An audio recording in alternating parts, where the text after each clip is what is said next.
All right. So I want to talk about my last week at the post office.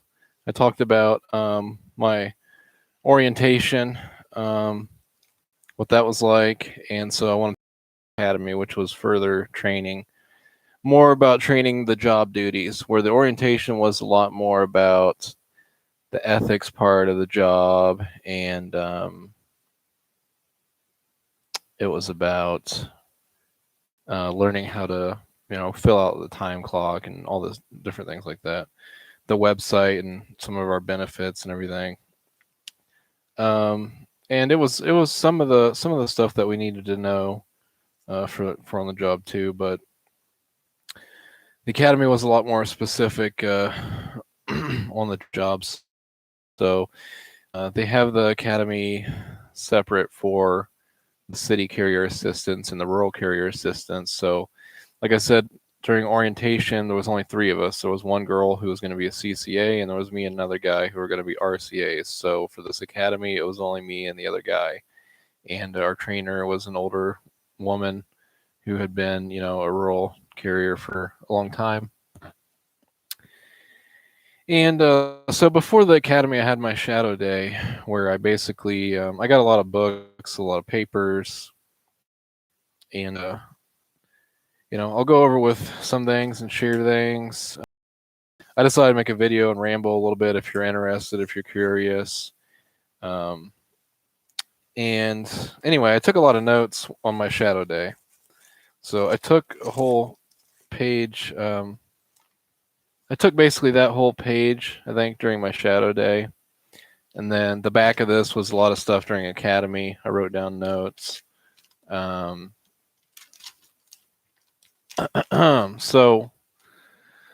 there's a lot of different things, a lot of questions. I kind of had I kind of had, a lot of information already from studying a lot on YouTube and Reddit and just on the internet. And from what I learned in orientation, a lot of questions I've already asked and everything. So I knew a lot of things, but, I still had a lot of questions. A lot of this is kind of specific to my route, specific to my post office or whatever.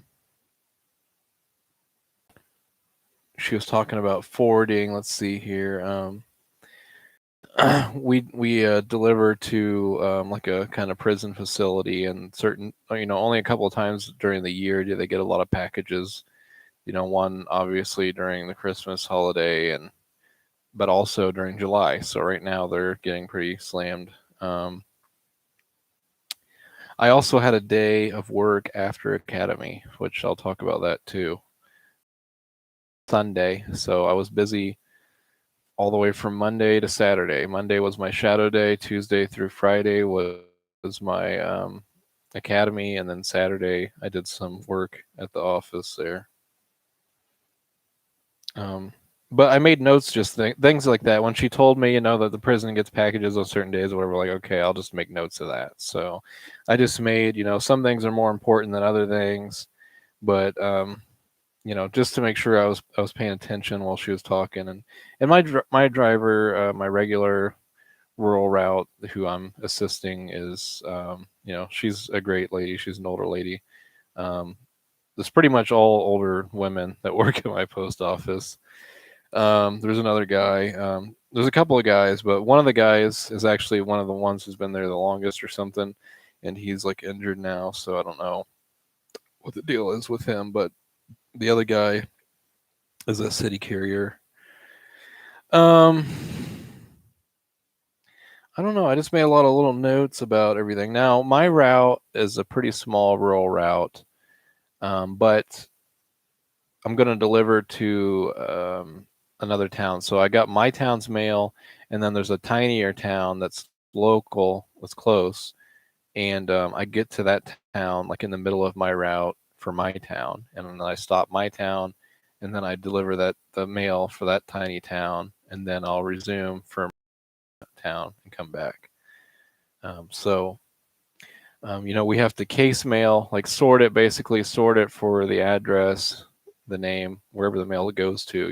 It's all labeled in this big case, like shelving unit where the letters slide in, and so we organize it all before we pull it down and get it ready for delivery. And so it's ready to go when you're ready to deliver.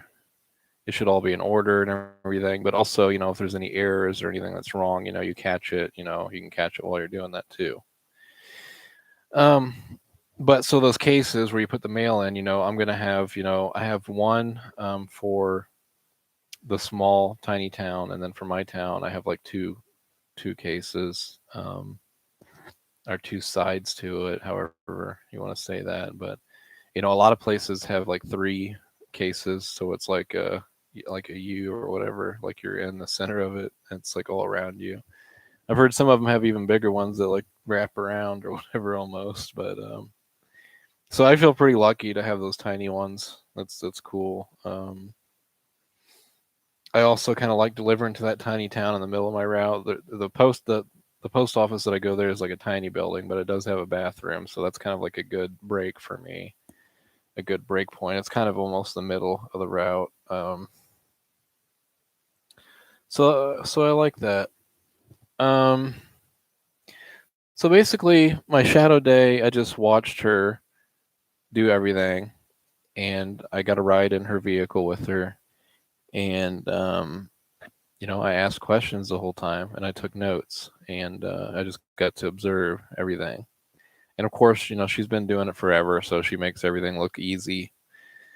And she's great because she gave me specific turn by turn directions and very detailed. And the post office is supposed to give you some simple turn by turn directions for any route that you want to ask them for if you're going to work that route. Of course, I have a phone with GPS and everything, so that can be helpful. But I've got the notes that she gave me in the other room. But it has every address turn by turn, and she puts on it if a place is vacant or whatever, and there should be a slip in the mailbox anyways. But she put on it if they have a dog to watch out for. She put on it if the mailbox, because I'm delivering rural in the country, so like if the mailbox sometimes is to the right or whatever, and then if I have to deliver a package, the house might be like down down a hill to the left or something. So I might be looking like, where's the house? Is it up further or over here? Like it might actually be behind me to the left. And so she like clarified everything basically that would need clarified on the route. So I mean, that's going to make my job a piece of cake, really. That's going to help me a lot. And I can even go on the route on my days off or whatever. Of course, I would use more gas, but um, so she told me, I learned a little bit from her about endorsements. Um, just because she had some mail pieces that were wrong or whatever, and she had one that had no such number, which means, if there's a number on the street or whatever, if it only goes from like 1 to 100 or whatever, and it's addressed like 200 whatever street, and it's like, okay, it's not there, it doesn't exist. So that's no such number. And we have a thing called the throwback case, where we have all these different types of like error mail with errors. They all have their own, like, put your mail in there, and then the clerk's going to go through that stuff and check it out or whatever, figure out what to do with it, return it to sender or whatever. So I learned a little bit about that, and we definitely went over that in academy, and that's stuff that I really enjoyed learning because I had no idea about the different classes of mail or all these different endorsements. And there was an unable to forward, a no such number. Misthrows, sometimes you get some that's, it's in town, but it's not your route or whatever, or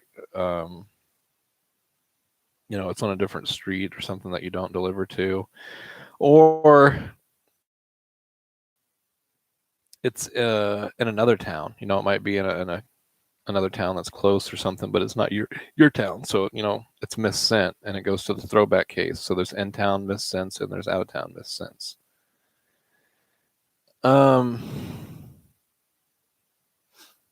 Check the hot case before pulling down. The hot case is mail that is not organized. It's whatever mail that the clerk had or whatever for your route that is just thrown in together. And so you have to case that before you go. So they have a thing called DPS. I think it's called delivery point sequence or something, but it's the machine they have basically that mail goes through and it takes pictures of the addresses and stuff, and it matches with addresses in their database, whatever. Basically, it pre-sorts the mail to where everything, it doesn't always work 100% perfectly and stuff, but basically you get a tub, a tray of DPS, and it's mail for your route that should already be in order. It should already be all good to go, basically sorted in route order. And some people case that and some people don't. And I think my supervisor is not wanting me to case it, but my regular is. And my academy trainer said that she liked the idea of casing it better than taking it to the street. So, like my regular driver said that, she thinks that people should case the DPS because it helps you to learn the case, for one. But I mean, but then the argument is that it just wastes time because everything's already in order. So, sometimes they just want you out of the office faster, or you might just want out of the office faster, or you might want to take your time. If I've watched other videos on YouTube, and like the guy said, depending on how the weather is, if it's like rain, when you're in the office before you leave, and it's only going to rain for so long or something, you might want to stall some time and just case your DPS. The thing to me is that because I'm going to be driving my personal vehicle, is that having the DPS not cased means in its own separate tray, and it's just another tray of stuff that I'm going to have in my mail. So in the morning, you have like your tub mail that needs to be cased, and it's like flats and stuff like magazines or whatever else, and that's not in order, so you have to case that mail. So you have your tub mail that you're going to case, and then you're going to have your DPS that you can case or not if you want to. And then you'll have your spurs, which are basically like your small packages that can be fit inside of mailboxes, basically.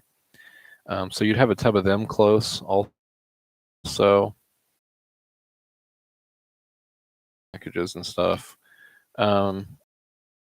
So basically, you'd have the tub mail that needs to be sorted, the DPS, and your spurs. So at least like 3 different cases that you're going to have, like, one in the driver's seat because you're going to be driving in the middle, or the passenger seat, and maybe one on the dash, or maybe one on your feet, or maybe one on the seat behind you, or the area behind you, or whatever. Like, you have to figure out how you're going to organize all that stuff. So we're going to figure out when I start using my vehicle for that, which will be probably Thursday, I think. But and rims, it's a little different because I don't have the right hand drive, and I'm having to like reach across and drive from the plus you got to have a tub or whatever for outgoing mail, because you pick up outgoing mail when you're coming out. So that's another one. So there's like 4 tubs or trays at least that you're gonna have kind of somewhere near you. But I don't think it's really going to be that big of a deal. And if my postmaster wants me to just take my DPS to the street, then I think that's fine with me. Another thing with taking the DPS to the street is that it's another tub that you have to get out of. So not that it just takes up more space, but also when you stop at the mailbox, you're going to have to check the tub mail. You're going to have to check the DPS. You're going to have to check the parcels and whatever, and gather it all together. It's where if you already cased it, then it would be like with your tub mail, and your magazines and your letters and everything would be there, and it would be like, okay, these are all for this address, and that's it. you might just have to grab your spurs if they had a small package or whatever. But so it's a little bit less work at the mailbox. You can either do your work like in the office, or you can do it at the mailbox. Some people say the only way that taking DPS to the street helps is if you're like going through it while you're driving, which you can't be doing that, but everybody does, I guess. But you know, because people want to be ahead of the next mailbox. They want to know already what's going. So I don't know. We'll find out how it's going to be. But yeah, I can tell a lot of the older rural carriers themselves, they like to case their DPS. They like to take their time and do it. And it's less thinking, while you're on the route. So it's nice to just have everything ready to go and you can just drive and deliver. And, bringing your DPS with you just adds a little bit more work to it. But either way, I think I'll be okay with. So, they were going to have a machine that sorted the magazines in order too and stuff, but I guess that it cost too much and they would break down or whatever and cost too much to fix, so they scrapped that idea. I don't know. So, it's interesting, she told me that standard mail isn't forwarded, and she told me a lot of stuff that I learned in Academy. I'm just looking at my notes, and I already learned a lot of this stuff, kind of like a little bit here and there. She talked about raw letters, which is not sorted DPS. Forward sheet.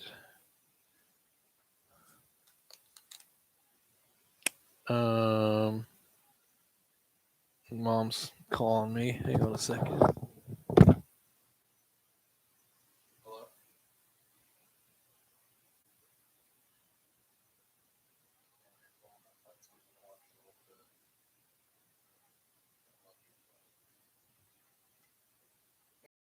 So, I don't know. Just lots of little things I wrote down. The red flag's got to be up for outgoing mail. I'm not going to go over every little thing here, but some of the little things that I wrote. She showed me how she pulled down, and everybody does it differently, but she uses the tubs. You have like trays, you have tubs, everything else. Of course, we're working out of our personal vehicles. Even the regulars at my office, we only have three LLV mail trucks, and like those are for the city drivers. So,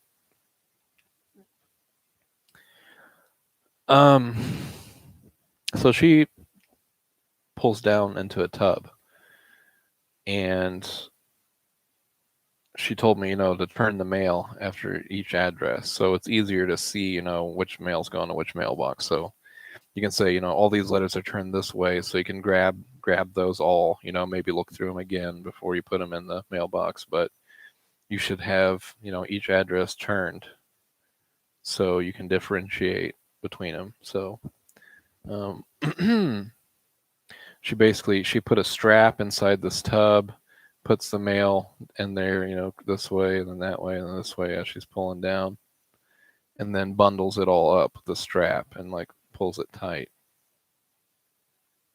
And that's another thing is that I'll probably have like two different bundles because I have the stop at the small town that I have to deliver in the middle, and so it's kind of nice to separate those two, the first part of my route and then like the last part of my route. But whatever. Anyway, so I don't know. The shadow day was nice. Okay, now the shadow day was on a Monday, so Mondays are like a big mail day because the post office is closed on Sunday, so they get like backed up mail and everything. A lot of stuff comes out Monday, whatever. So we go in at 8:15, and my route is evaluated for 7 hours. So the rural drivers get evaluated time.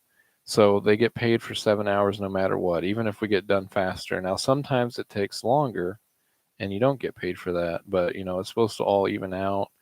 She says that most days she gets home earlier, and I'm going to find out more this week what that's like. But Monday we did not.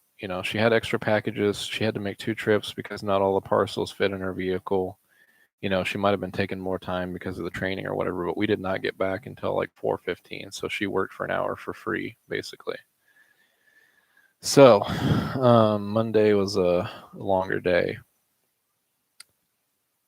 and I had to go to the insurance place to get a new policy, and they were going to close at like 5. And my postmaster knows the person. It was like really right next to the post office, and so she talked to him and let him know, to see if he would stay later if it took us longer. But we got there by 4:15, so I had time. So after we got back, I pretty much kind of jetted. They're like, "You can go." So I went to the insurance place.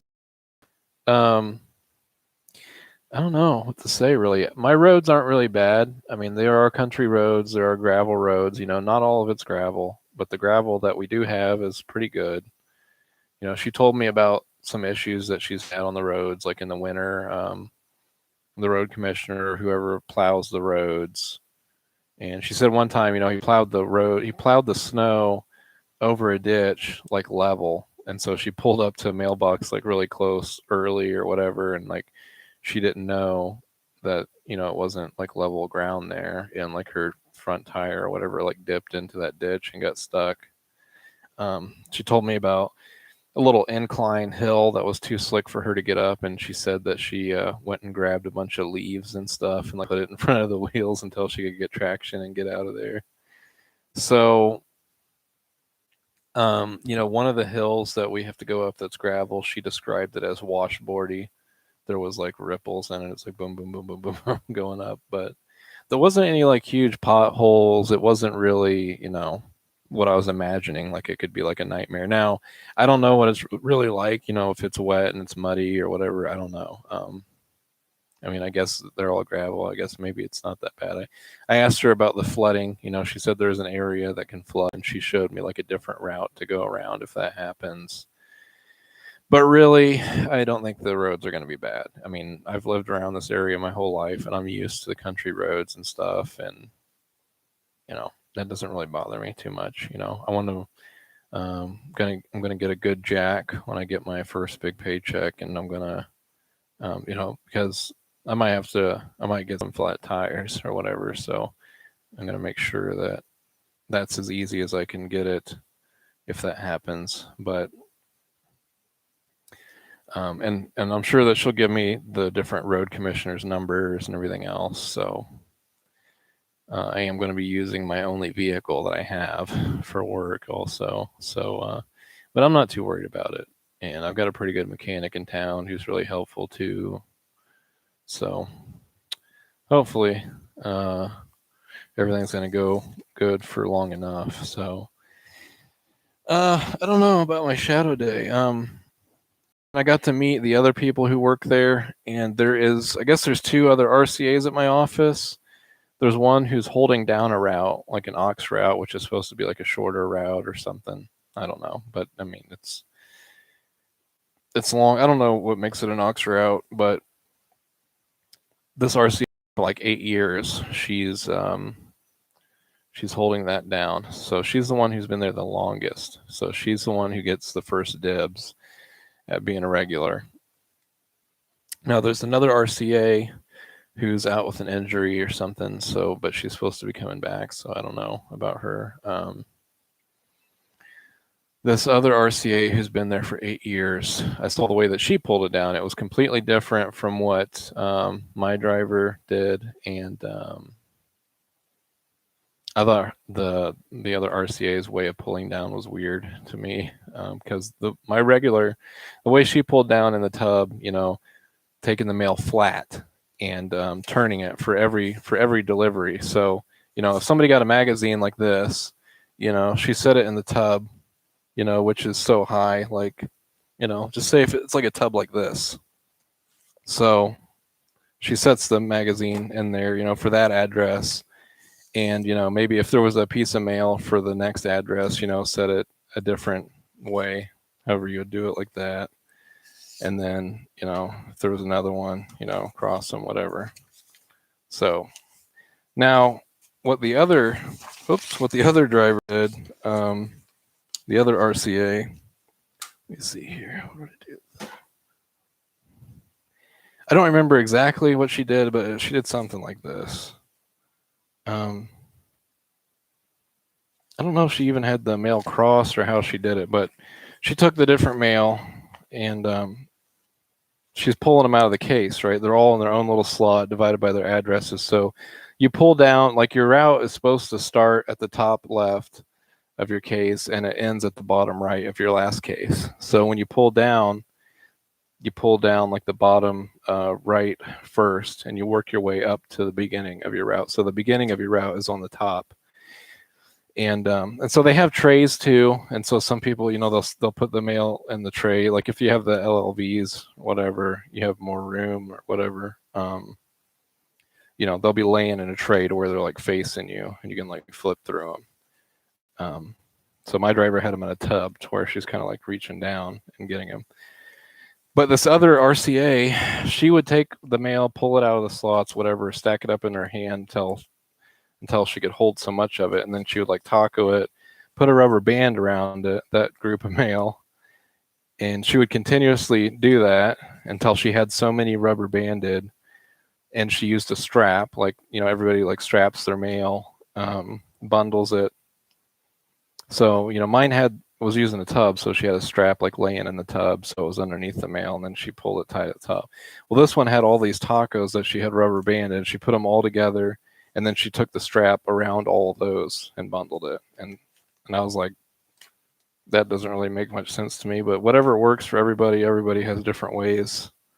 I thought that was kind of strange, but I guess it works for her. Maybe it is good. I don't know. Maybe I'll have to try it sometime. But, I'm sure I'm going to be doing things the way that my regular does.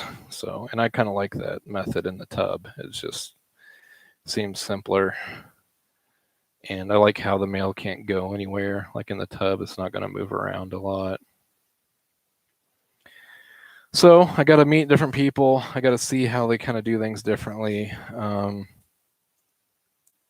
My postmaster did not want me to clock in early at all. Of course, I showed up early. I always try to show up early for work. You never know what's going to happen, traffic or anything. At least give yourself a few minutes. But I live pretty close to mine, but I was still, 5-10 minutes early. And she's like, sit in the break room until it's time, and then you can clock in. I'm like, okay, that's fine. So they really don't want you to clock in early, and they really want you to clock out like when you're done. Like they do not want you to use any more time. Eventually, I'm going to be evaluated for my first 11 weeks or something. I'm going to be paid hourly, but eventually it's going to be the evaluation time. So I'll get like 7 hours if I'm doing a rural route or whatever. I'll get whatever evaluated time that route has. I don't know what else I should say really about the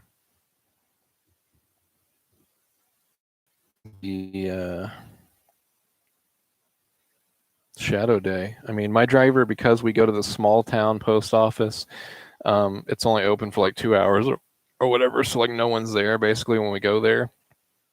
So she has to sign a sheet in the morning and she gets like a key. So I'm going to have like a key for this place. She has you get dog spray and you get a dog horn. And she told me about how sometimes she used the dog horn and it helped. There's some houses where the dog will want to jump up to the window, even if you just pull up to the mailbox. And, she's like, I use the horn and they back off. When I went with her on the shadow day, we didn't really see any dogs. I don't think we really saw an issue with that. There was, a handful of them that she's noted on my route, but, didn't really experience that when we went. She told me that she hit like a farm tractor or something one time coming around a corner, and the the hedges weren't trimmed or whatever, and it was hard to see, and it's a narrow, road and stuff, and so, you just got to be careful on those roads.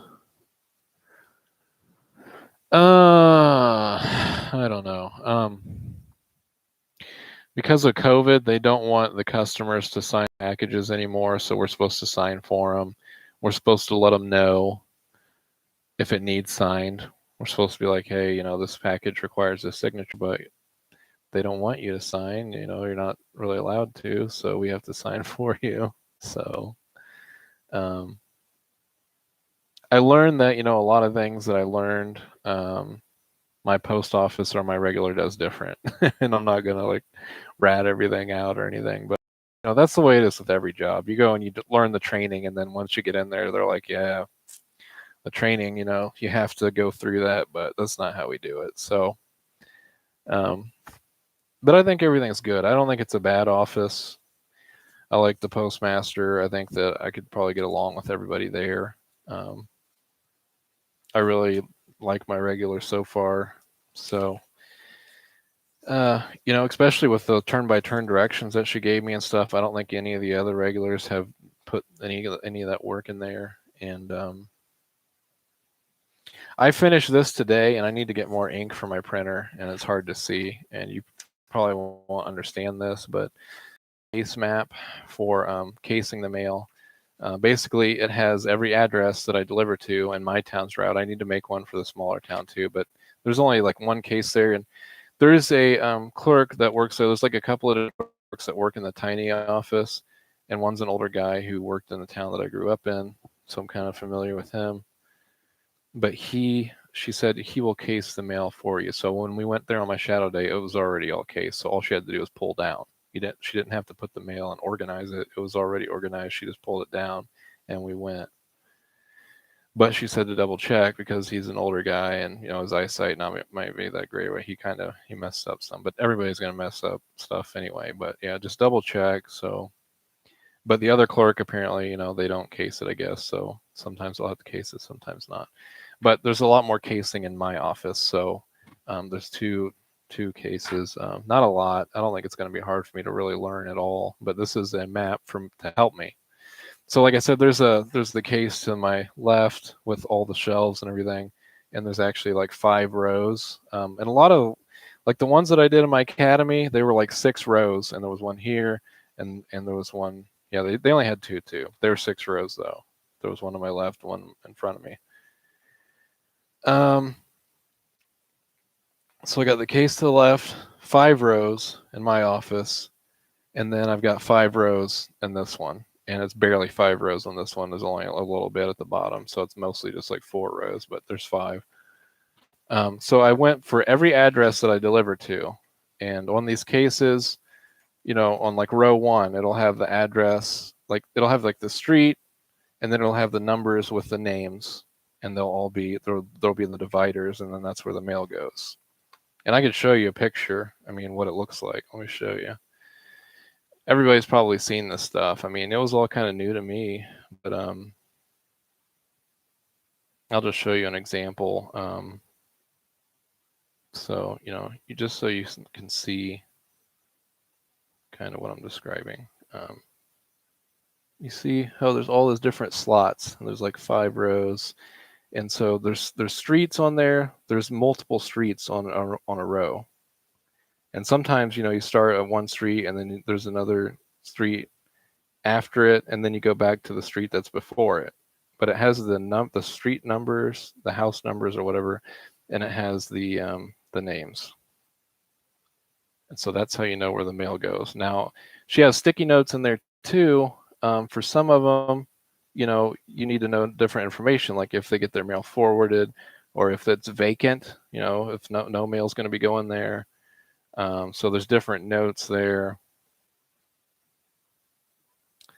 But anyways, when I'm going to be sorting through the mail, and when I'm going to start by myself, I'm going to have the mail, and I'm not familiar with everything in the case. So I'm going to be like, I'm going to look at the address, look at the street, and I'm going to be like, okay, where does this go?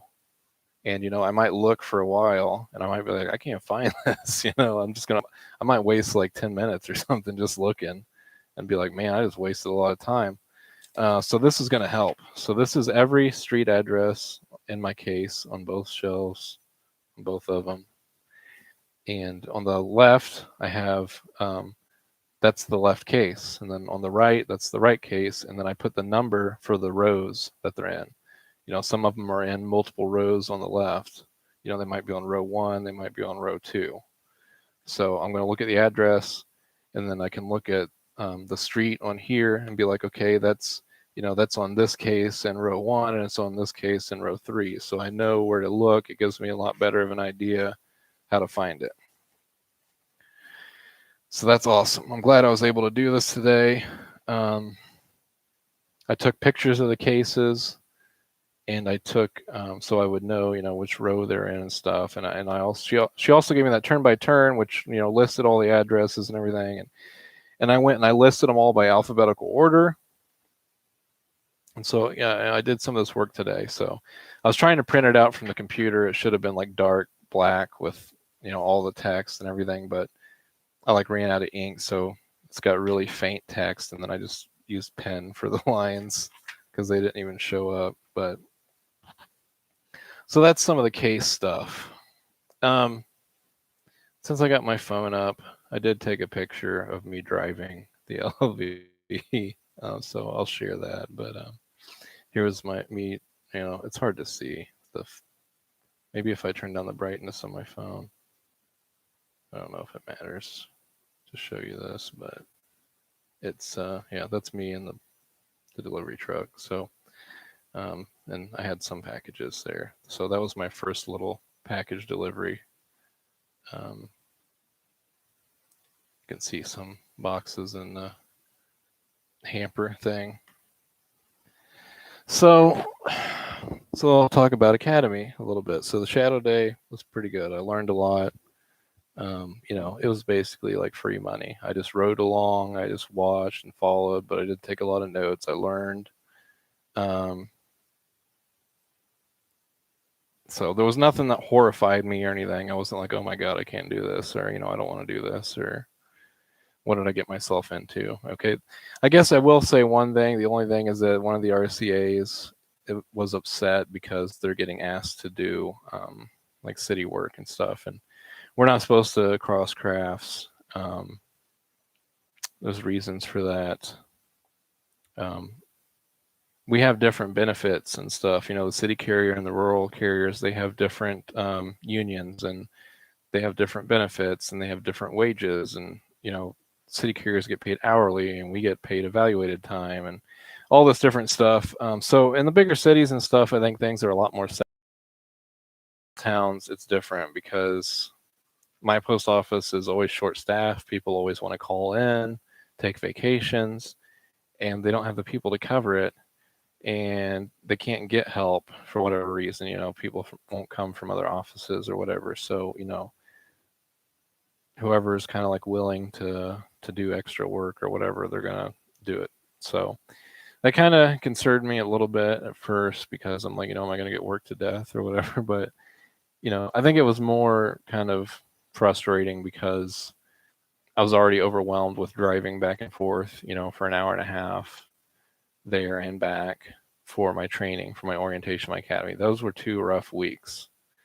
I love going for drives and stuff, but waking up at 5 in the morning every morning, having to drive and go there, and then, watch long, boring videos or whatever, and then come back and then have to go to sleep and do it again. It was exhausting, burned through a lot of money too with all the gas and everything. And they're supposed to reimburse for travel, but my postmaster said that they've changed some things and she can't send it in until Monday. Hopefully I'm going to get that soon, but I don't know. But it was just draining. It was exciting, and it was sad when it was all over the academy. I was like, man, okay, now it's really over. Like, that was a part of my life, and I might continue to be a postal worker, for the rest of my life. Who knows? And that was, that could have been a significant time, that training, but, thank God it's all over with, because now the only thing I have to do is wake up and go to my post office. And yeah, so that's a lot better. So I was kind of getting ahead of myself, thinking, oh my God, my postmaster is going to be having me do city work in the office. I'm probably going to be working like 12-hour days every day, which is like, it would be great for the money, but it's like, man, when I was already stressed out from the orientation and stuff, just that on top of it wasn't. But now, I got some time to relax and I'm supposed to have tomorrow off. They could call me in. Today's Sunday. We're always going to have Sundays off except for, um, maybe in December or whatever. But that's not a privilege for a lot of post offices because a lot of post offices have what's called Amazon Sunday, where they do the Amazon boxes on Sunday. And there are in the cities and stuff, they can get work 7 days a week, week after week, and not get a day off for like 2 weeks, and maybe get one day off and then be back. And for the city carriers, they can get paid like tons of overtime, and they can make a lot of money. But once I get to my evaluated pay, if I'm doing the routes and stuff, if I do extra work like city work or whatever, then I do get paid hourly for that. It's like special, it's different. But I'll still get paid my hourly wage, which is like 1901 or something.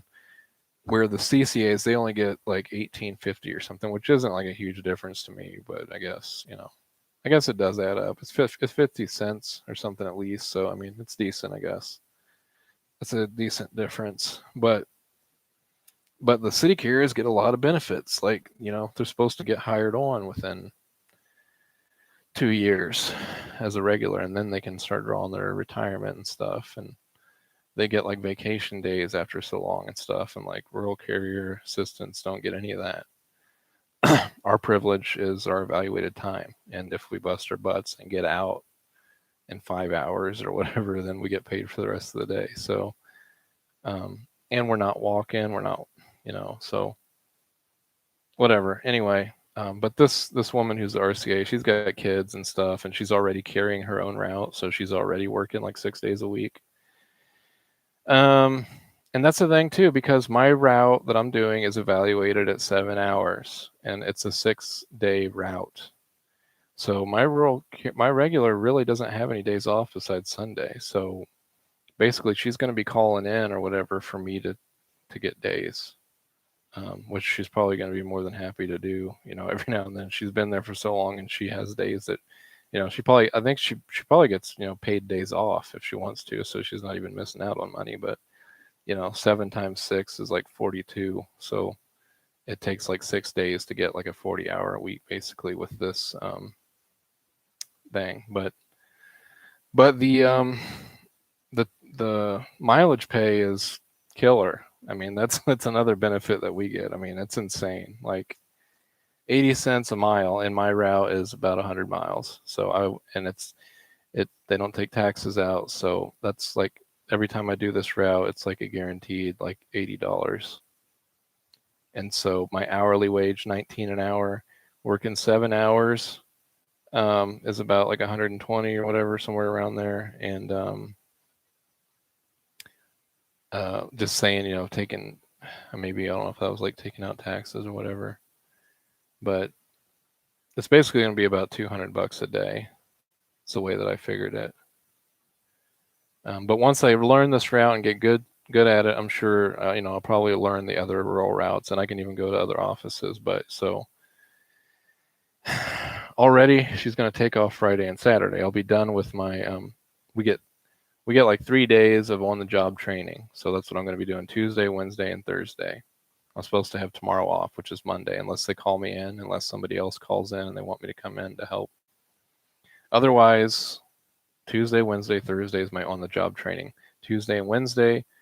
Tuesday is basically going to be another shadow day where I just follow the driver. I just go with her and whatever. And then Wednesday, I'm going to help out a little more. I don't know if she's going to have me case the mail. I don't know what she's going to have me do, but I'm probably going to ride with her, I think. I don't know. And then like Thursday, she's going to be riding with me in my vehicle, and I'm going to be doing most of the work, pretty much all the work. She's just going to be with me, making sure I'm doing everything right or whatever, just helping. And then she's going to take off Friday and Saturday, and those are going to be my first days by myself. And my postmaster already said she'll probably have me come in earlier, like at 7:30, just to give me a heads up, whatever. So I'm talking about my future again here, but I was supposed to talk about my past, what I did at the academy. Well, the academy, like I said, there was an older rural regular there. She's used to having a class of 4 or so when we only had 2. We went through things really quick, and she really had to stretch out time and stall time. They told us at first that we were going to have to park in the parking garage that was close to the post office because this is in a downtown area. And anyway, the parking garage was going to cost like $5 a day, but they were going to reimburse it. So the first day I went to the parking garage, but then she told us since there's only 2 of us that we could park in the parking lot of the post office. Thank God. So that saved like $15 there. They were long days, 7 or 8 hours. Basically, we were supposed to be there at 7:30, and we didn't get done until 4, I think. So, and we took breaks. We had to take lunch. Man, we learned a lot. We did have some hands-on training. We got a lot of books and stuff, so I can see if I can look at these if they kind of tell me anything. There's a lot of forms involved with the post office. So this employee quick reference guide, this is what I got at orientation. So I got this book at orientation. Then I got these books for, oh man, and I forgot, maybe I might want to take this book with me. I got so much stuff to look through here. Basically, at first, she had these 2 books there, which is standard training for rural letter carriers. Now, this is one we didn't really go over, but I think I'm supposed to take this with me for my on-the-job training, and it's going to go over things that I'm supposed to do or whatever, and they're supposed to kind of check it off. Oh, I did get this too. I forgot.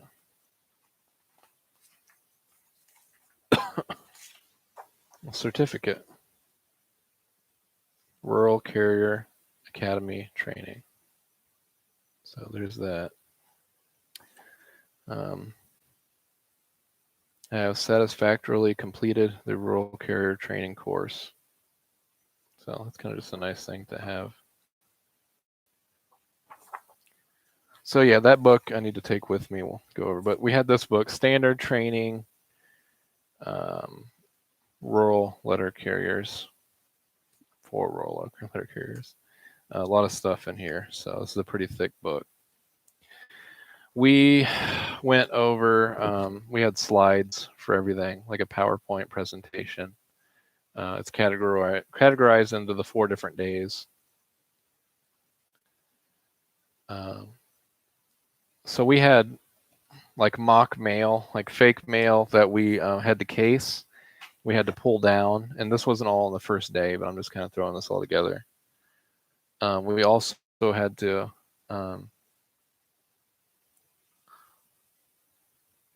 it was like maybe casing it on maybe the 3rd day, and then on the 4th day we did a mock route of delivery where we had to drive the LLV to post boxes and deliver this mail, and we had to go to a collection box. We had to go to a CBU unit, which is different addresses like in one box. You open up.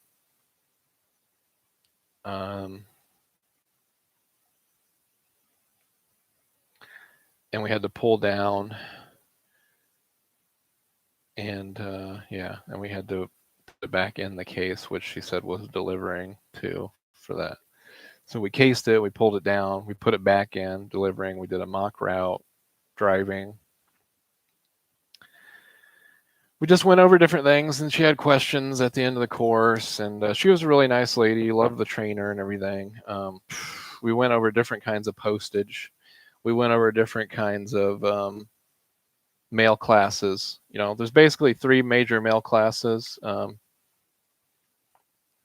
but there's first class, and then there's marketing mail or standard mail. And then there's periodical, which I think is first class also, but periodicals for like the magazines to where, you get like a new magazine every month or whatever. There can be like brochures that sell stuff or whatever that looks like, a magazine or whatever, but it's marketing. It's a standard. And so there's different procedures that we do for different classes of mail. Obviously, first class has like a higher priority than marketing mail.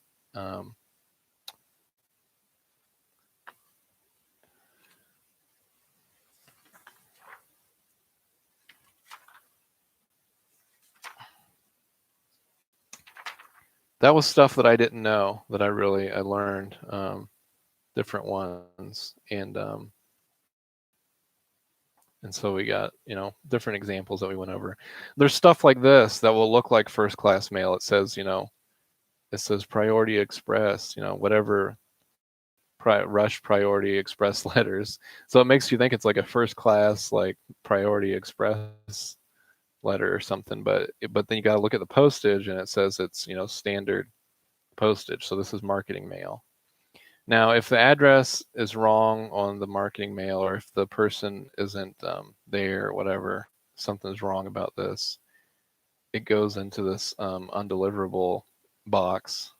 They called the UBM. It's I don't know what it's called, undeliverable bulk business mail or something like that. So I talked about the throwback case where I said, like, if there's a if there's like a first class letter that's sent and the number on the street address is wrong, then you might put no such number, and then it goes into the throwback case, and then the clerk is going to return it to sender, or figure out whatever to do with that. I think they all get returned to sender or whatever. But the marketing mail, which is pretty much what the junk mail is, that it will get thrown into this box where the clerk will go over it or whatever, I think, but it basically gets discarded. So you got to know the differences there.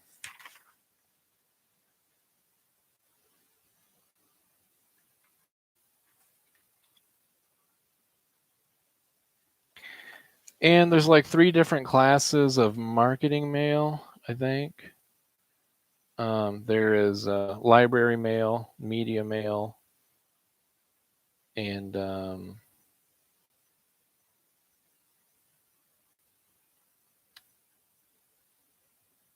bound mail or something like that, like phone books. I think those are the subcategories of marketing mail. I don't remember if that's how that works.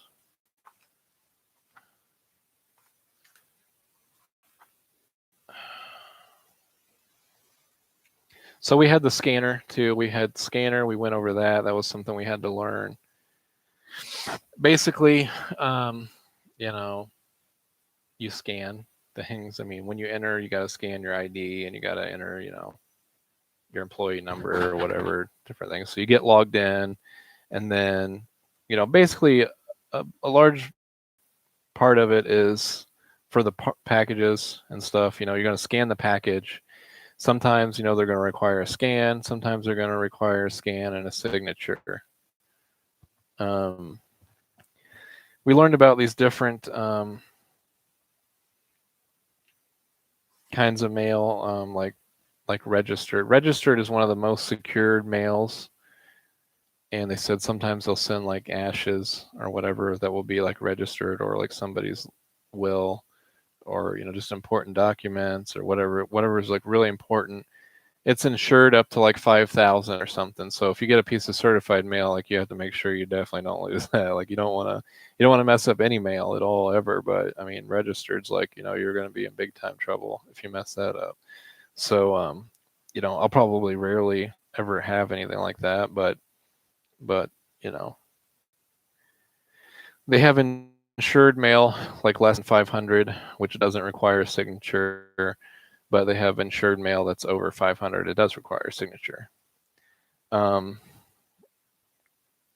Registered requires a signature. There's certified. Certified might not require signature. I don't remember. I don't think it does, but it could, and you have to look.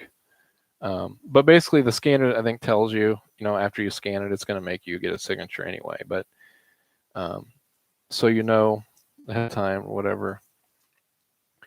There are forms for everything. So a form that everybody's kind of familiar with is if we missed you and we had a package or whatever, you leave one of these and put it in the mailbox. Let them know that their package is at the post office, or we'll be redelivering it if they want or whatever. So this is a vehicle accident report. It has in here. It has this has a form in here, but I put like all the forms that she gave us in here, and it's probably not even all of them. But as you can see, there's all kinds of forms, just all kinds of stuff.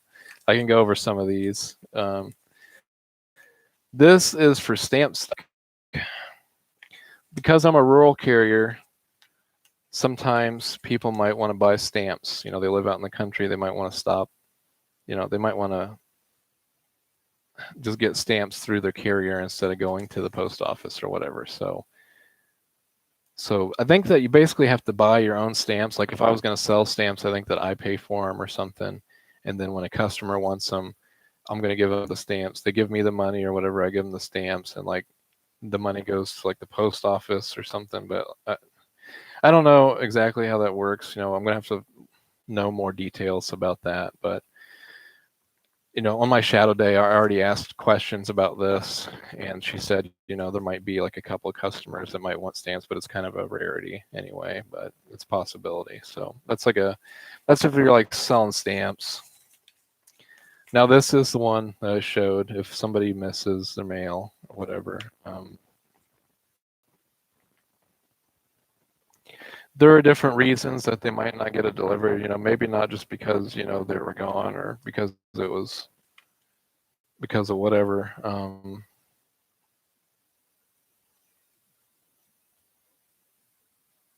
No secure location available, receptacle full or item oversized. If it requires a payment for more postage, a signature required, when they weren't home and if they needed a sign. No authorized recipient available. So there's different reasons why you might leave one of these. If they want it delivered or whatever, again, they can fill out the back or they can go online and then, you'd come back and you'd know. So the postage due sometimes, and I'm sure this is like an extreme rarity for me, will probably happen, but it probably won't happen for me, but postage due if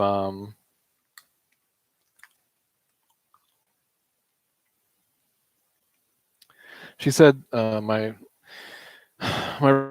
regular said that because the prison that we deliver to or whatever, sometimes they might get mail that doesn't have enough postage and they just get it returned to sender or whatever. But sometimes if there's a package or a letter that doesn't have enough postage on it, you have this carrier statement which tells them, hey, you owe 20 cents extra on your mail or whatever. And I think the carrier can cover it and be like, hey, I covered that, but you need to pay this. So you can get your package or your letter, but you're still going to owe this. So so that's something that you leave for that. This is for if their mailbox is not appropriate or whatever. If it's too high or too low or falling apart or something, if they need to make some changes to their mailbox, if it's really a problem, if it's too close to the road or too far, you can leave this. And like, hey, you're not going to get mail until you get that straightened out. Some packages, I don't know if it was registered or what, or certified. Not registered. I don't know. Some of them that will require a scan and a signature or whatever, they might have this on the back of them, which is, and it requires another signature and scan basically.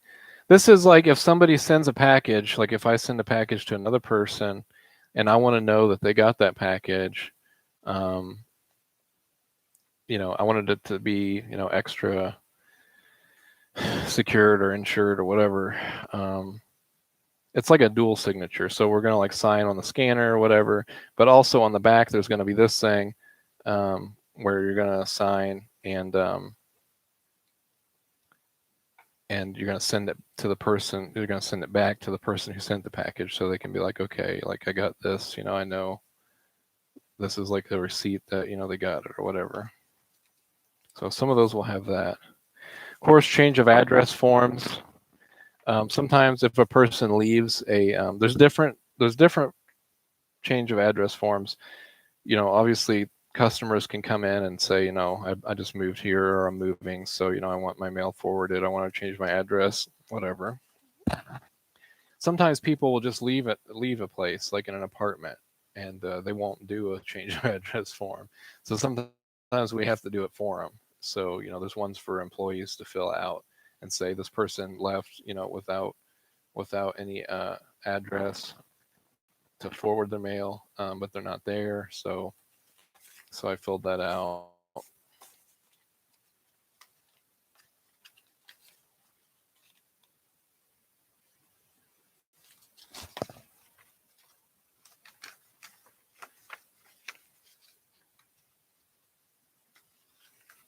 This is an example of one of the time clocks for like the city carriers. I use this for the extra duties and stuff, but there's a bigger paper that I will be filling out for my rural routes because what is this? Okay, so there's a different form that I fill out for my rural routes because it's evaluated and everything, but I will put the time that I came in and the time that I left, the time that I took my break and everything. I'll be writing that out. And but for the city carriers and everybody who gets paid hourly and stuff, they'll be doing the time punch clock. So that's what this is. And there's lots of other forms and stuff. There's more than this, but those are a lot of the ones that we'll be using. There's a lot of safety forms. Um, there's the safety form that you can do for your vehicle, like your LLV.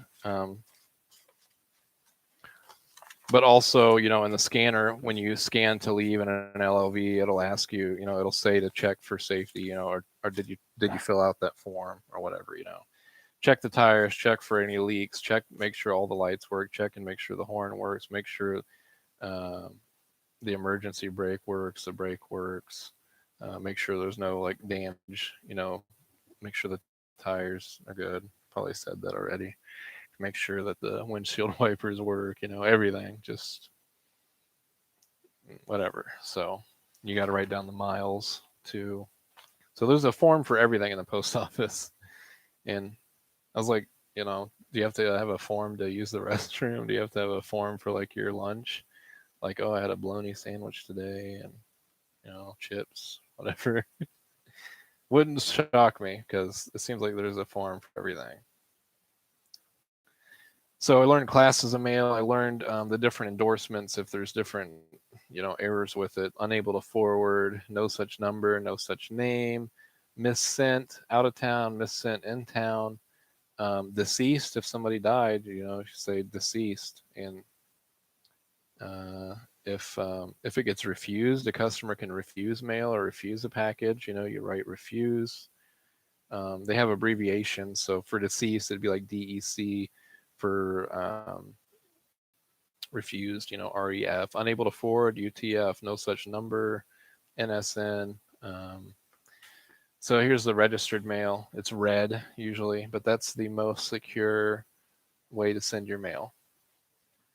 Um, Express is like the fastest mail. I think it's supposed to be like within 3 days or something. I should know, but um, I think it's within 3 days. by 6 o'clock or something on the last day. I don't know. Um, so you've got priority mail and you've got express mail.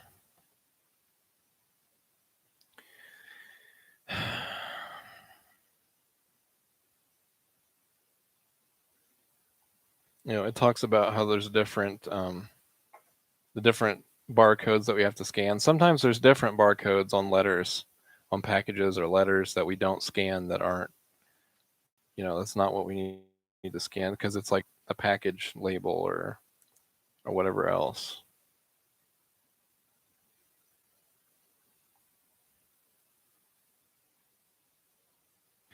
So like the registered and the insured over 500 and stuff, that's what we would call countable mail.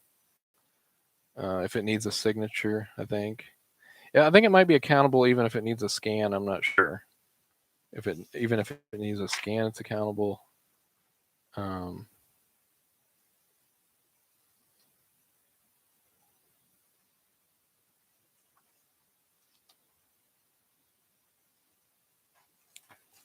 if we're picking up a package or a piece of accountable mail or whatever that we're supposed to deliver, that we, you know, if the red flag is up and it's in their mailbox and they want it sent out, if somebody's running an eBay business from their home or whatever, or they're sending a package to somebody, we take it, we scan it as prepaid acceptance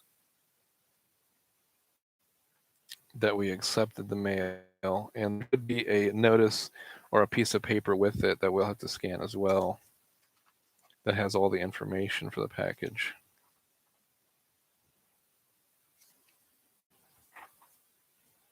I think there's some of these.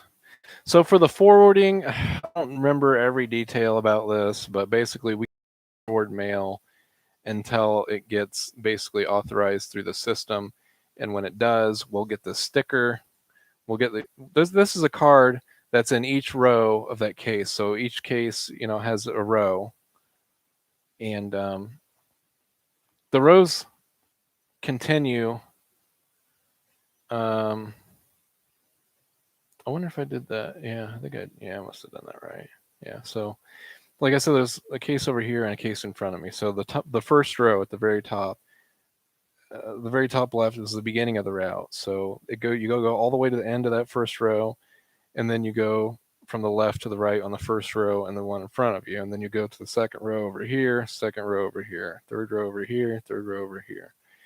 So on each row on the left at the beginning is like a pink slip that has the addresses with the forwards, and so there's that. So sometimes if there's an issue or whatever, you want to look at the pink slips and know um, about that. We don't send mail that needs forwarded unless it has like the yellow sticker with the new address on it.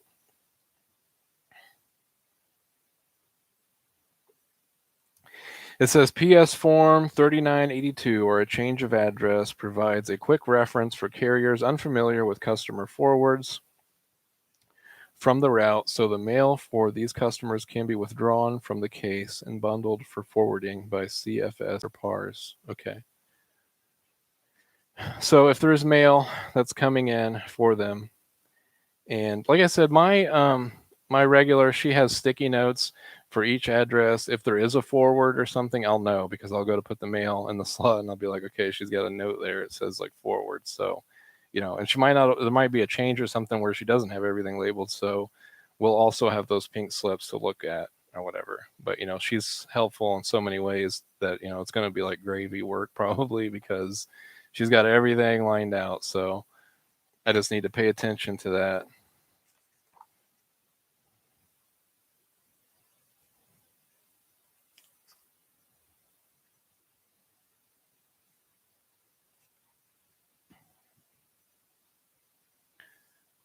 We've also got insufficient address. If it's like a partial address or something, it could be insufficient.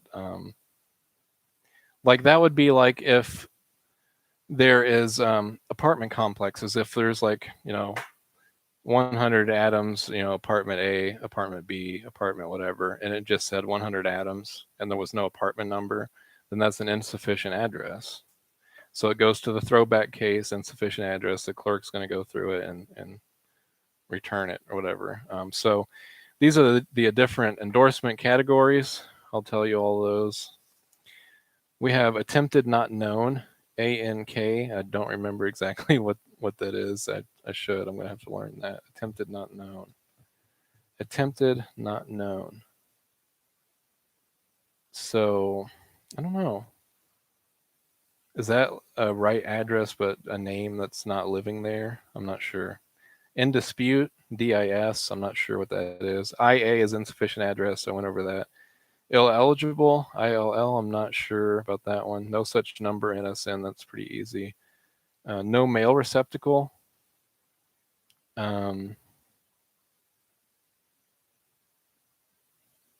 I'm trying to think of a case in which she said she would use no mail receptacle. I mean, I think obviously if the mailbox has some issues or whatever, or maybe they just don't have a mailbox, obviously it could be no mail receptacle. But what else? There was something else she said that she would put no mail receptacle. I don't know. I don't remember. No such street, NSS, refused, REF, temporarily away, TA, unable to forward, UTF, or unclaimed, UNC, or vacant, VAC. And there's other ones. There's deceased, and I didn't have that one on there. Here's the throwback case. Again, an example. These are bigger spaces for flats for magazines and whatnot. And these are for the letters. But it's a little different. They'll have like rows for each route. So if it's missent out of town or something, they might have different rows for. I mean, I don't know. It might all go together. Actually, maybe the hot case is the one that has the different routes. So the hot case is like when the clerk has figured out like different mail or whatever that that's going to go to your route, and it's not organized or anything. It'll be in a case also, and that's where they'll have the different routes labeled.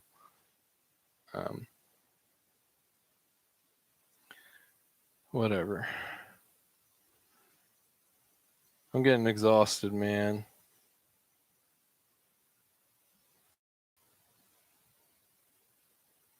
I might have to just make another video and talk about some of that.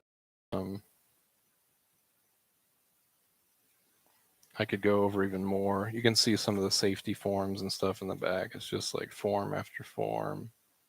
So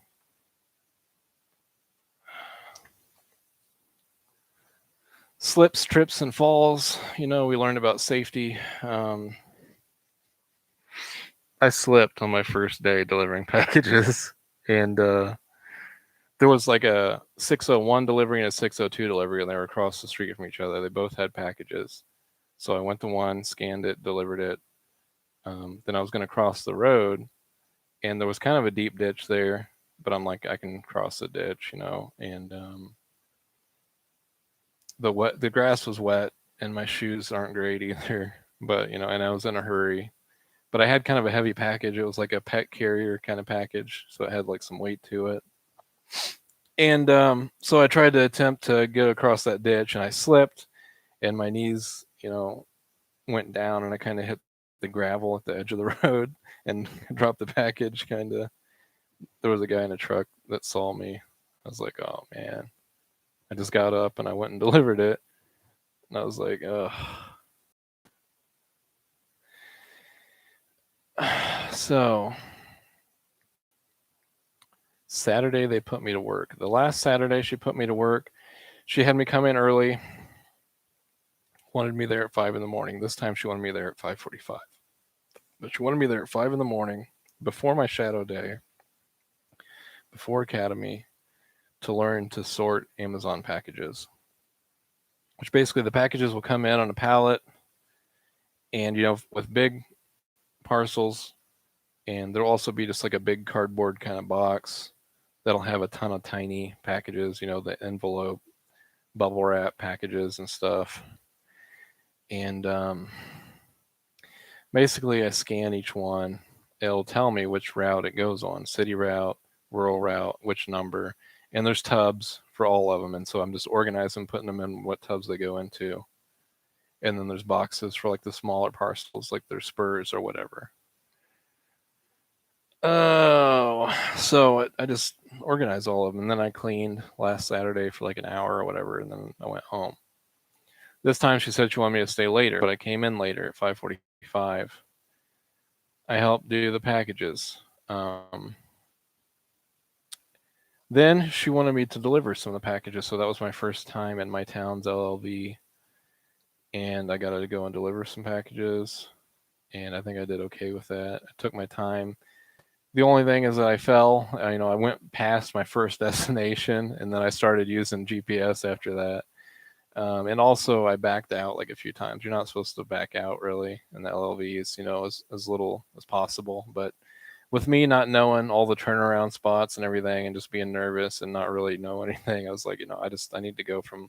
I just need to deliver these, is what I was thinking. So, the roads were pretty dead anyway, but and of course I looked. I used the mirrors and everything, but they can tell on the scanners and stuff if you back up and everything. The scanners can tell a lot. They tell you like they can tell everybody, like exactly where you're at and stuff. So, how fast you're going if you're reversing a lot. So, but that's just going to be stuff that's going to come with time. So whatever, they didn't care. They said I did a good job. They were happy. I delivered them, and so I think I did okay. Did everything all right. Then after that, I came back and did some other different stuff, and they wanted me to actually do the PO boxes. So she showed me how to do the PO boxes, which was pretty easy. They basically had DPS, like already sorted mail, and showed me the numbers. So I'm looking at the back of the PO box, and I'm just putting them, where they go, and they're basically all in order. So I did that. Then, the carriers were coming in, and my regular rural route carrier came in, and she had more packages for that prison facility. I said that, they're getting a lot of packages now. And like I said, on Monday, we had to make like 2 trips because of that. And she's like, can you deliver those packages for me? Like, so I don't have to go there, so I don't have to make 2 trips or whatever. She's like, I'll even pay you out of pocket. So she was talking to the clerk and stuff though, and they're like, well, we'll see if we can keep him on the clock. We'll see what we can do or whatever. So they allowed me to do that. So I filled up my vehicle. I had plenty of room, and it was quite a bit of packages, and they're heavy. And I should have gotten 2 dollies, but it was like 22 packages that I scanned. But a lot of them were like little too. There was a box of little packages, but there was a handful of big ones, and they were big. But I went to the prison and I got the dolly. When I went in to get the dolly, it's a prison, so they lock the doors all the time, and you have to wait for them to open the door to go through. And I wasn't, I'm just being nervous. I'm in a hurry. I wasn't really thinking about anything. Um, so I went in. Somebody helped me go in to get the dolly, and then the door, I shut the door, locked it. I wasn't really thinking, and the lady's trying to open the door. She's unlocking it while I'm trying to open it, and I'm pushing it before, uh, getting out. And there's the guy that helped me in there, but the lady was kind of rude. I thought she's like, I unlocked it 4 times. I'm like, oh, like whatever, okay. Um, I'm like, I just want to get out of here. I don't want to get stuck in this prison. They might put me in a cell, something. So, and I put them all in one like dolly, which I probably shouldn't have, because there was so many. It was hard to get them in, but I got them in, and the tires are like flat because there was so much weight on it. It was ridiculous, but I got it done. Scanned them all, delivered them all. They didn't have any outgoing mail, but they had a bunch of tubs that I took back. And then when I got to the office, they're like, okay, the postmaster is going to want you to like walk with her. So you're going to go ahead and take a lunch. So go take a lunch and then go meet her at this address when you come back. So I went and met with her, and she was delivering some city mail. And she's like, we're just going to walk and talk, and I'm going to kind of show you, what the city mail's like. And it was a hot day. So she was like, when I went home for lunch, she's like, go home and like change into shorts. So I was wearing pants and stuff. She's like, get dressed cooler because we're gonna be, walking. So, and we went and did that for about 2 hours. I didn't get done until about noon.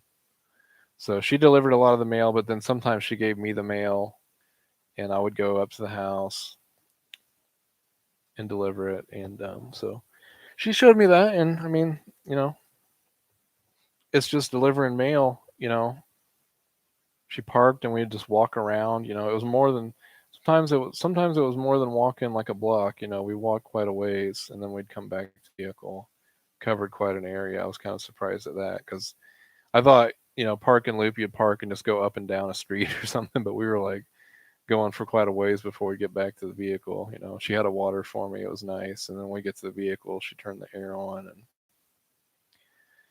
um, but I mean, it was just delivering mail, and she had like hip satchels because at Academy we trained a little bit with a shoulder strap satchel, and I was like, man, this is uncomfortable. So yeah, that the shoulder strap satchels kind of suck, but I guess that they have waist satchels that are like at your hips basically or whatever. Um, those seem like they would be a lot nicer. I didn't wear it. She was wearing it, but I was just like, I was like, that has to be better than being uncomfortable on your shoulder. Um, and she had like one of those neck fan things that she had to stay cool. I'm like, yeah, I'll get one of those. They'll probably end up having me deliver in the city sometimes. I wouldn't be surprised. And even though it's not really my job, but I'm going to be willing to do whatever. But the thing that will probably suck is that I'll probably be delivering in the city like when it's downpouring or something. They'll be like, "Yeah, the regular doesn't want to work today. Do you want to like do the city route?" Gonna be like, "Okay, let me get my rain suit on." Oh man, the academy. I could talk more about it. Like I said, we did all that delivery. We did. I don't know. When we did the mock route, she had us deliver. We have the every door direct mail, which you can go to the website. Like if you wanted to order mail to be sent to every address to your area or whatever. Like if you had a lawn care business or whatever, you can do that and pay for it and have it sent to like every address. It's one of our, things that we can do. And anyways, it's like the marketing mail. Like sometimes, like everybody gets a coupon or whatever. Um, and maybe they're not addressed to any specific person. It just says, just everybody gets one, whatever. So you don't have to sort those. You just have like a stack of them. You just have to remember that every mailbox gets one. Even have a letter or a package. If they have nothing else, they still get one of those. So you got to hit every mailbox. So we had those on our fake route that we did. Um,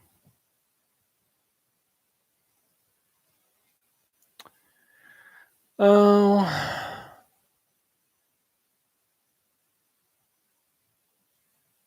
I don't know. They have a thing that's called an arrow key, and that's how you get into the collection boxes. Uh, Again, I wouldn't do collection boxes unless I'm on a city route, unless I was on that certain route. We've only got like 2 of them in our town.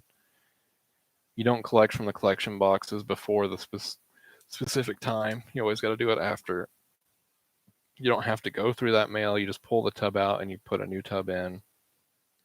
And the clerk's going to go through that stuff when you get back. You're going to take all of your outgoing mail and everything to the clerk when you get back. You're going to sign out on your paper. It's not really a whole lot you have to do. Put your scanner up and return your keys or whatever. Um, Scan that you're done with your route.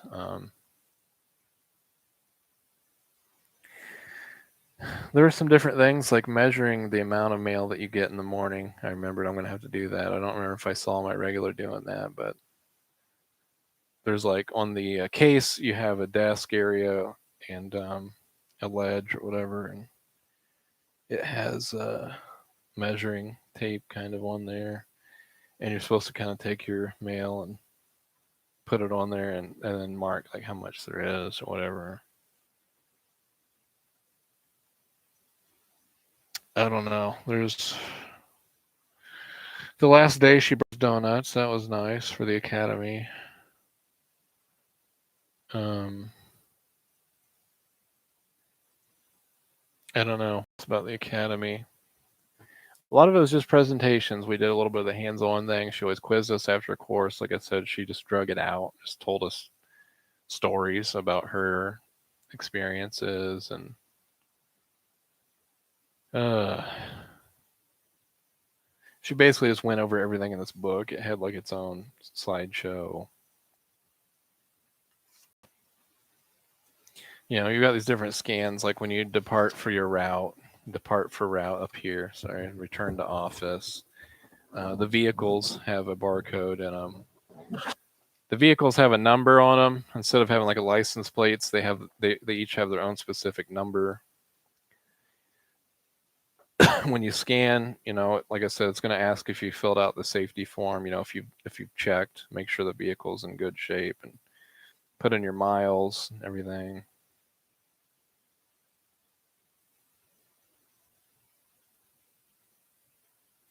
It's interesting though. I think the academy was good. I learned a lot.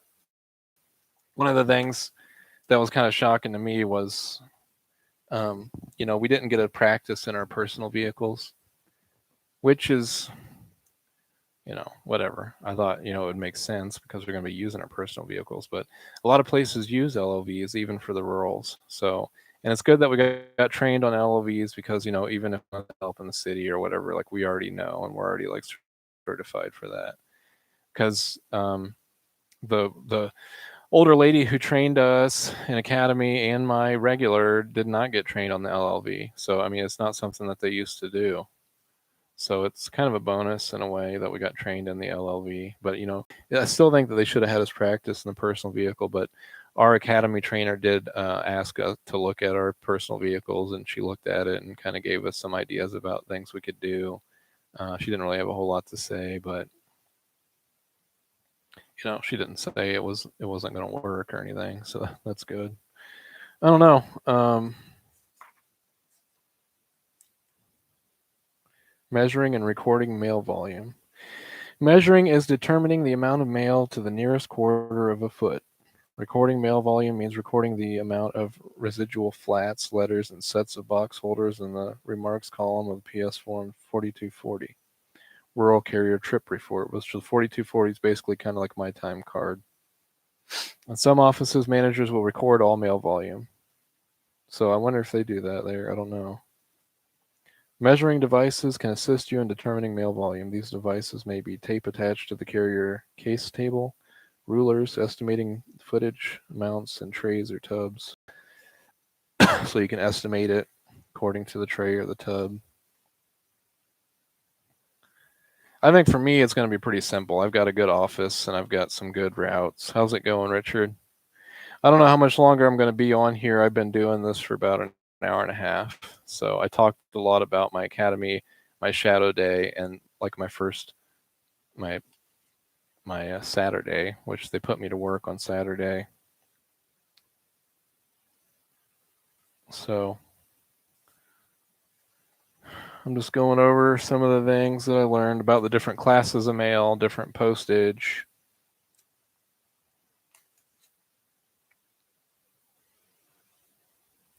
They said postage is going to go up soon. It's going to go up to like 58 cents. It's like 55 cents now or something. So it's going to go up. It's going to go up a few cents, they say.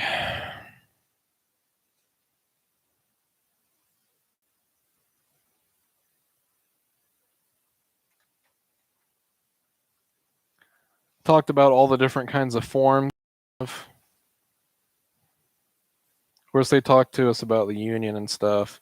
Another benefit that I didn't talk about with the orientation is the Employee Assistance Program, EAP, which is kind of like a counseling service if there's a death in the family or whatever, if we're going through depression or whatever, anything, any kind of, you know, issues that are going on that might affect our work life, you know, probably because of the whole going postal thing, you know, they want to keep their employees happy and everything, right? And in good health. So they offer this, and even like your first counseling or whatever, I think it's free. And um, you can get the day off. You might get paid for that day of work too. I don't know exactly how it works, but yeah, it's a thing you can use. And, and it's for the whole family if you have kids or whatever. It's for work stress, coping with change, family issues, relationship problems, anxiety, depression, grief, loss, anger management, elder care, financial concerns, parenting issues, substance abuse. So that's make the call. Yeah. Well, it's cool to see you stop in. Did you have a good Sunday? Did you go to church today? Boss issues? Yeah, I'm not having boss issues. I like my boss so far. For, but yeah, that's a big complaint for a lot of people that I've seen at the post office is that they have bad management, and I bet that's a lot in the cities. I mean, it could even be in the small towns. Bad management could be anywhere, but I mean, there are some that are just rude and slave drivers, I guess. I don't know.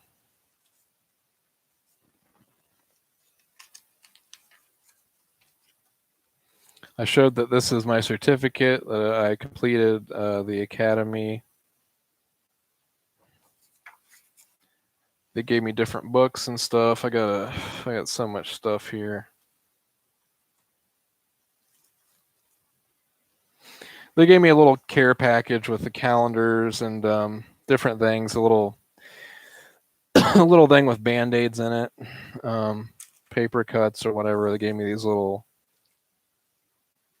keychain things, these things for your ID card that stretch out. They gave me these pocket calendar, has a lot of numbers on it and stuff, and give me that.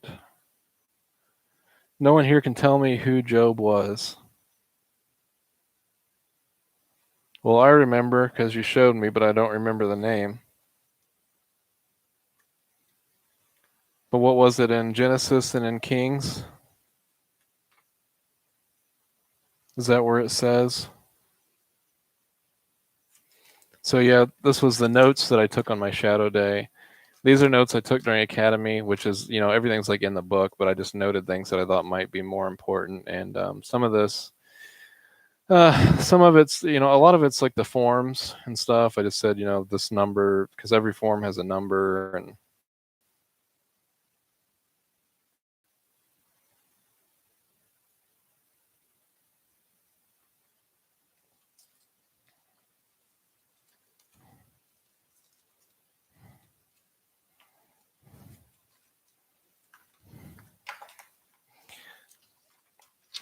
I hate to cut you off, Richard, but I might get off of here. I've been talking for like an hour and a half. So my mom called a little while ago, and I think she's a little bored. So I think she wants me to watch a show with her or something. So yeah, yeah. Um,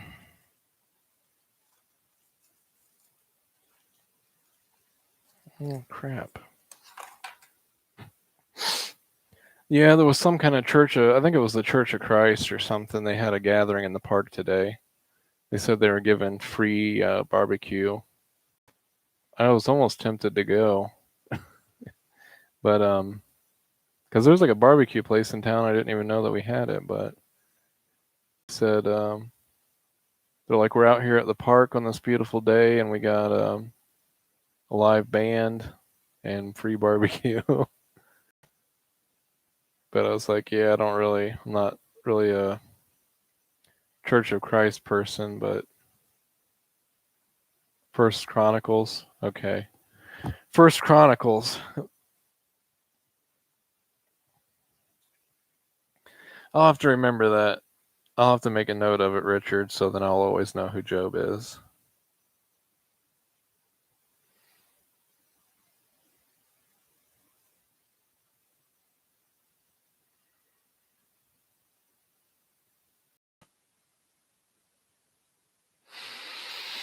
Hmm. The story of Job is one of the most amazing books in the Bible, really. Surprised they have a band. Yeah, just a worship band. I probably should have went, but I've been kind of lazy today. I need to get a lot of stuff done, really. But this is the first day that I've had like off. So, I worked like through Saturday. I had to go to the training and everything. So it was an exhausting week for me. So I'm like, finally, I don't have to wake up at like 4 or 5 in the morning. I don't have to hire for like an hour and a half or anything else. So I'm like, I'm just going to sit here. It's really hot out today, too. Yeah, you're right. They don't do instruments. So that's kind of strange. I wonder if it was the Church of Christ, because I thought that it was. Maybe it wasn't. That's really interesting that you said that. I wonder which church it was.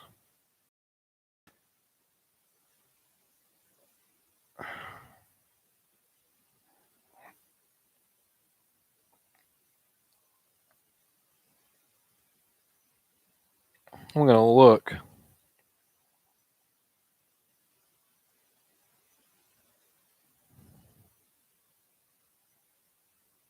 Which one was that? Um, hmm. Oh, you know what? That might have been on Facebook or something. Was it? I thought it was YouTube for whatever reason, but that was probably on Facebook.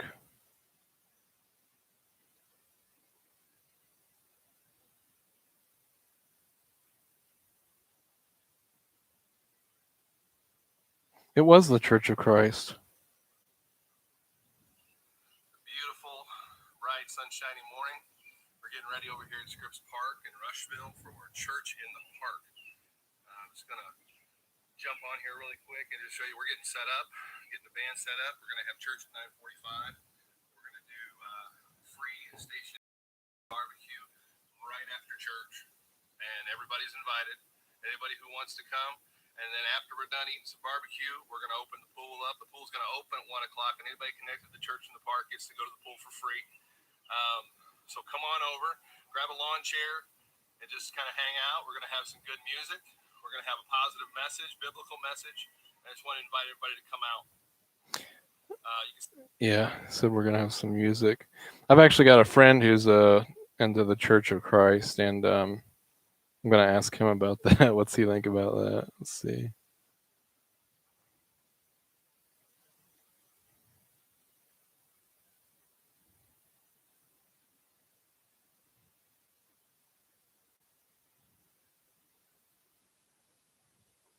Maybe they don't consider that a service because it's outside and they're having the pool and they're having food, and maybe they just think that it's not included in a regular church service.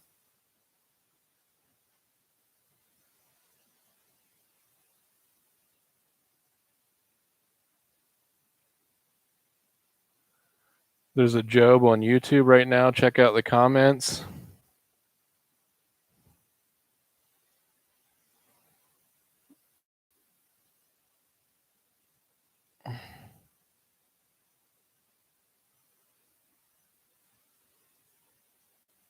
Anything to make their coffer grow. That's awesome that you play guitar. I play the drums. Which I don't have a set right now, but once I get a place that's not, an apartment or whatever, I want to get a drum set again. But yeah, guitar is awesome.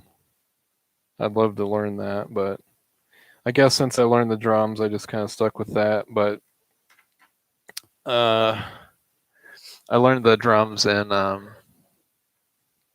school. My school was so small, they needed people for band class like desperately. And one day, one of the kids was like, "Who wants to join band?" Like people in band. And I was like, he was like, you get out of a study hall or whatever, you get out of a class or something.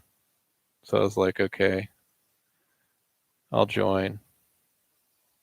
And the band teacher's like, what do you want to play? And I was like, I guess drums. It's like, okay. Because I know in a lot of the bigger schools, they'll make you learn like piano first or something if you want to play drums. Oh, you're a talented musician then, huh? Drums and piano. Yeah, I love music. The whole Church of Christ, no instruments thing is foolish.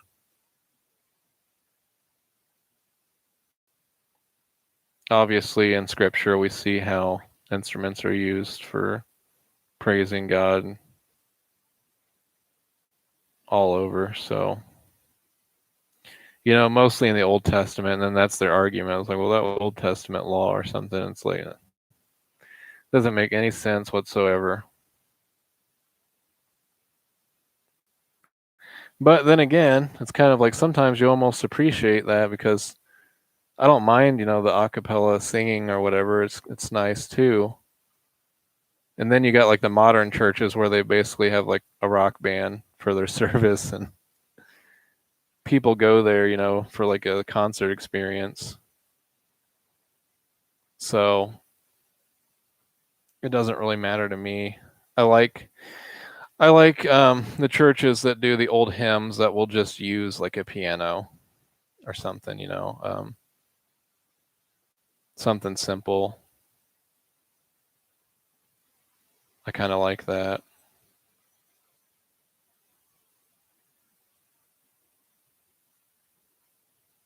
Just the old hymns.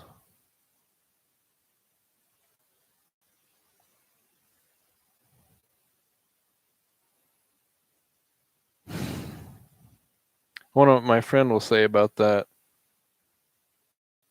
about the Church of Christ using instruments. It's not responding yet.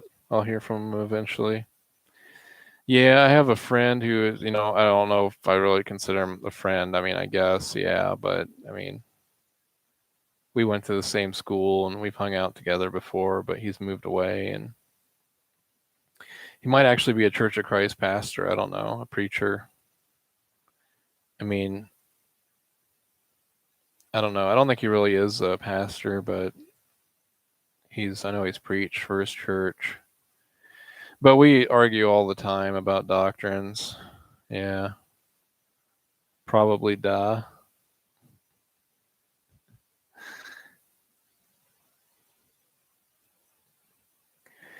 We argue stuff. And then I don't really want to talk to him for a long time. And then he's very, I think he's more pushy than I am because I don't know. I can kind of agree to disagree. I can kind of find things that we agree on and try to focus on them. It's good to have debate and stuff and talk about our differences. But if there's so many differences or you're like arguing all the time, it's like he's very persistent on wanting to change my views, basically.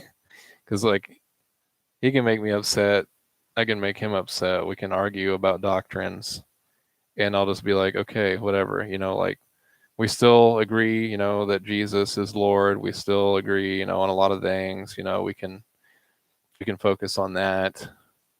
But he'll always like want to bring up that subject again. He'll be like, no, you need to, you know, why don't you go to the Church of Christ? It's the one true church. And ask him who Job was. Yeah, I should ask him.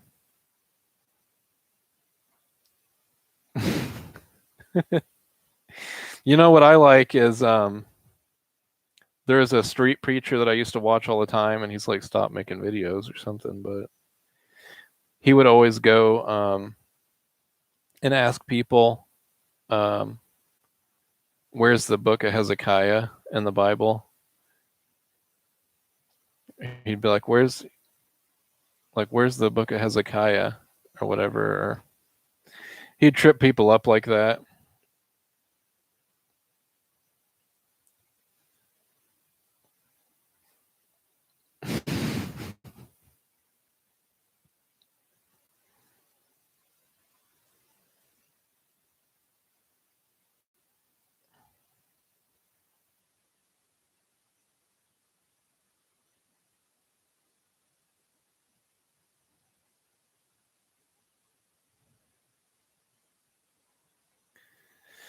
Oh man. So I've gained weight. I need to get in better shape. I do, and I probably got more health issues than I know. I got to schedule a doctor's appointment soon. I think that because of my weight, sometimes I get a pain over here just because of the way that I lean or something. So it really bothers me sometimes when I'm sitting. It's like a pain here. So I'm probably going to get off here soon because I'm getting kind of tired of sitting like this. It's because I'm leaning forward, I think, because I'm not sitting up straight. Oh,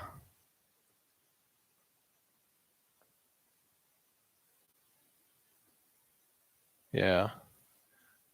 Yeah, but I'm pretty observant too, Richard, but I didn't know that either though. But I don't know. Yeah, a lot of these people though, they go to school and stuff and they think that they know everything, and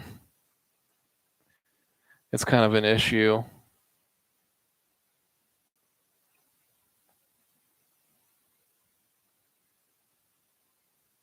Hmm. I don't know. Well, I asked him those questions, so we'll see what he says. So I've got tomorrow off unless somebody calls in or they ask me to come in or whatever, but technically I'm supposed to have tomorrow off. So then I'm gonna be busy like all week. And I might get off early some days, I don't know, but so I might live stream tomorrow. Again, I might make a video or something. I've just got a lot of things to catch up on. I've got a lot of things to study and to prepare for and chores and everything because I was so slammed the whole last week that I didn't get nothing done.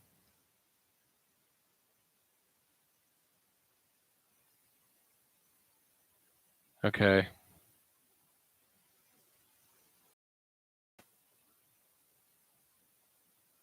What is this? Okay. All right. Well, Richard, I think I'm going to get off of here. It's after 7. I've been recording for about an hour and 45 minutes. So if you want to learn some more things about my experience with the post office, then go back and watch because I put a lot of information out there.